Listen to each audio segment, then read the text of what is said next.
오늘은 나는 어디로 가야 할까의 7장 인스펙트 신호를 주시하라 가운데 자신만의 속도로 나아가라에 관한 얘기를 드리고자 합니다. 이따금 마라톤 경기를 볼 때마다 새삼 느끼는 것이 하나 있는데요. 처음 선두에 나선 선수들이 마지막까지 선두로 남는 경우는 거의 없다라는 겁니다. 출발과 동시에 쏜살같이 그 선두 그룹을 형성했던 선수들의 대부분은 한 30km 지점을 통과할 때쯤이면 남아있지가 않습니다. 오히려 그때까지 뒤에 쳐져 있던 선수들이 치고 나가기 시작하죠.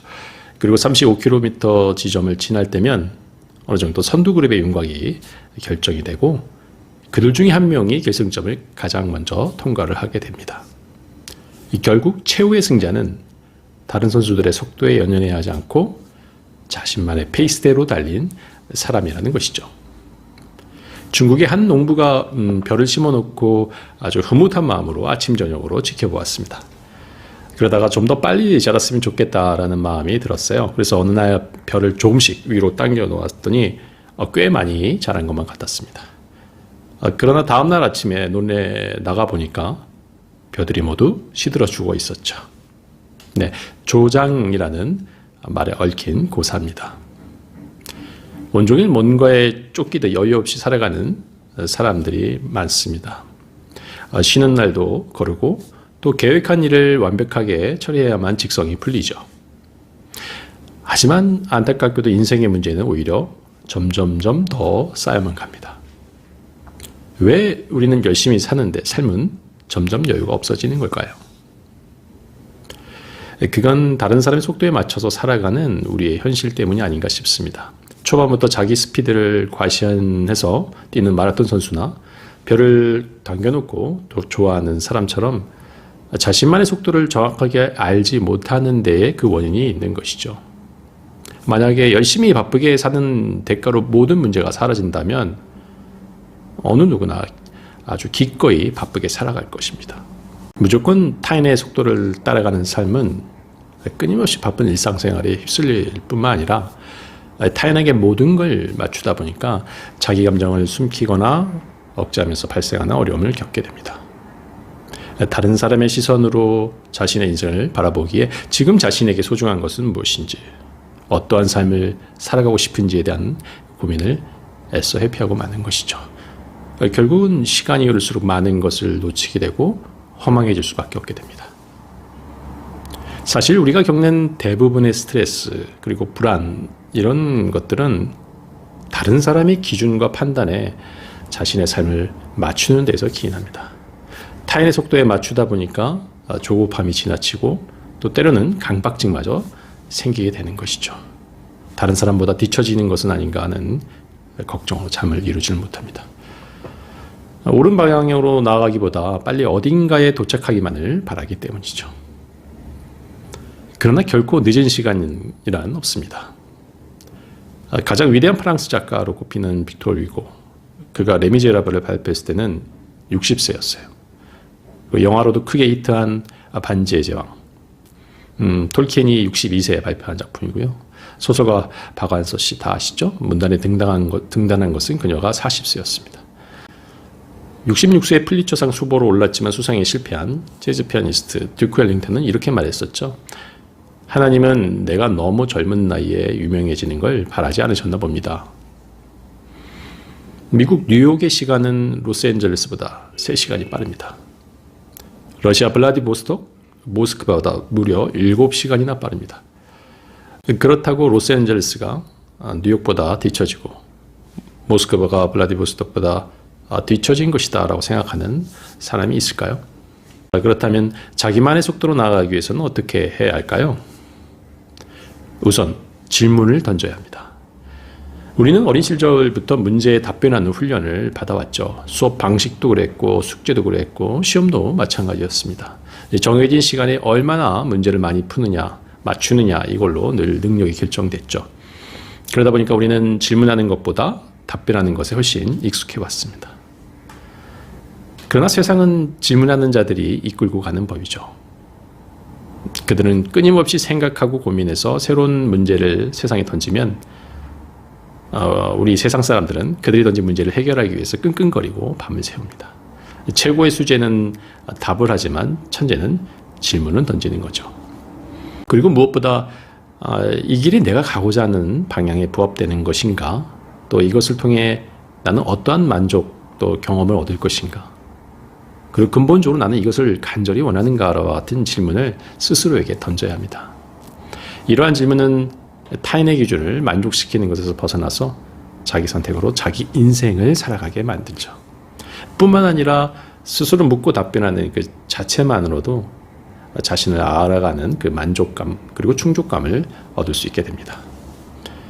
두 번째로는 자신의 감정을 있는 그대로 흘러가게 해야 합니다. 타인에게 자신이 느끼는 감정을 표현하지 못하면 그 감정을 억제하면서 생기는 어려움을 겪게 되고 말죠. 그리고 이는 결국 타인의 속도에 맞춰 살게 되는 결과를 초래합니다. 자신에게 솔직해질 때 다른 사람에게도 관대해지고 상대방도 더 이해할 수 있게 되기 때문이죠. 애초에 사람이란 존재는 풍부한 감정을 표현하도록 만들어졌다고 해요. 미국의 심리학자 폴 에크만에 따르면 사람의 얼굴에는 42개의 근육이 있다고 합니다. 이들 근육이 조합해서 낼 수 있는 표정이 1만 개가 넘고 그 중에 3,000개는 감정과 관련이 있다는 것입니다. 그렇기 때문에 감정을 안에 담아두면 인간관계에 지장이 올 수밖에 없고 타인에게 오해나 편견을 갖게끔 만든다는 거죠. 사실 세상은 과거보다 훨씬 더 풍요로워졌고 화려해졌지만 글쎄요, 감정은 더욱 메말라가고 있습니다. 감정 표현을 도외시하다 보니까 감정을 표현하는 방법조차 잊어먹었어요.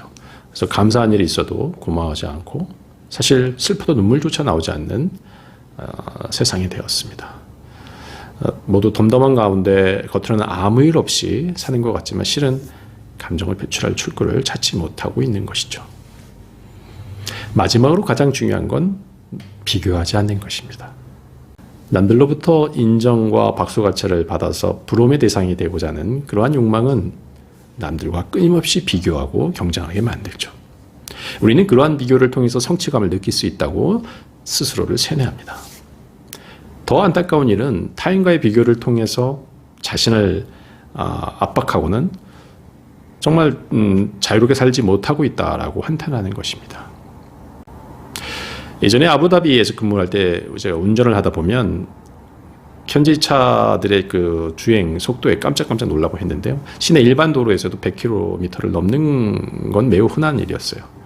물론 이제 제한 속도 기준 자체가 높은 것도 원인이겠지만 거기가 이제 산육이고 또 사막지대라는 특성상 배기량이 큰 차들이 많았던 탓도 있겠죠. 문제는 그런 차들과 함께 달리다 보면 저도 모르게 다른 차들의 속도를 따라가게 된다는 것이죠. 솔직히 이제 다른 차들에게 뒤처지는 것이 싫었습니다. 근데 내 차 배기량의 2배 가까이 되는 그런 차들을 쫓다 보니까 당연히 차에 무리가 따를 수밖에 없었죠. 그래서 차량이 과열돼서 도로에서 차량이 식을 때까지 기다려야 했던 적도 있었습니다. 남의 발자국을 따라가면 아무 발자국도 남기지 못한다. 독일의 시인 빌헬m 부시가 얘기한 것은 무엇보다 자신만의 속도로 자신만의 길을 만들어 나가라는 얘기입니다. 우리는 멈추는 것을 두려워합니다. 어떻게든 쉬지 않고 달려야만 도태되지 않는다고 생각하죠. 하지만 그보다 더 경계해야 할 것은 다른 사람의 발자국만을 보고 따라가는 것입니다.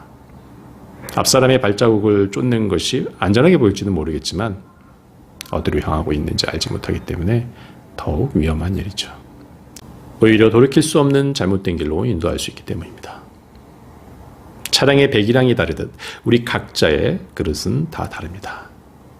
누구의 능력이 더 뛰어나고 훌륭한 것인가 하는 얘기가 아니고 그릇의 생김새가 제각각인 것처럼 저마다의 능력과 쓰임이 다 다르다는 것이죠. 운동신경이 발달되어 있는 사람도 있고요. 또 학습 능력이 뛰어난 사람도 있고 또 다른 이들에게 공감하는 능력이 훌륭한 사람도 있습니다. 모두 각자가 가진 그 그릇의 모양과 깊이가 다를 뿐이죠. 그렇기 때문에 그것을 비교할 필요가 없고 또 그렇게 해서도 안 되는 것입니다. 다만 자기 자신의 그릇을 정확하게 알고 누구나 그 그릇이 다르다는 사실을 인정하는 것에서부터 자유롭게 살아가는 삶이 시작되는 것입니다. 내가 고민해서 내가 선택하는 것, 그것은 시간이 좀 더 걸리더라도 오롯이 나만의 것이 되죠. 그렇기 때문에 다른 사람보다 뒤처진다는 두려움을 내려놓아야만 합니다. 나의 길엔 나만이 존재할 뿐입니다. 힘을 빼고 천천히 자신의 속도로 나아가야 합니다. 그것이 앞사람의 시간대와는 다른 시간대를 살아가는 우리들의 방식입니다. 네, 오늘은 여기까지입니다. 좋아요, 구독, 알림 설정 잊지 마시기 바라겠습니다. 이상 카멜TV였습니다. 감사합니다.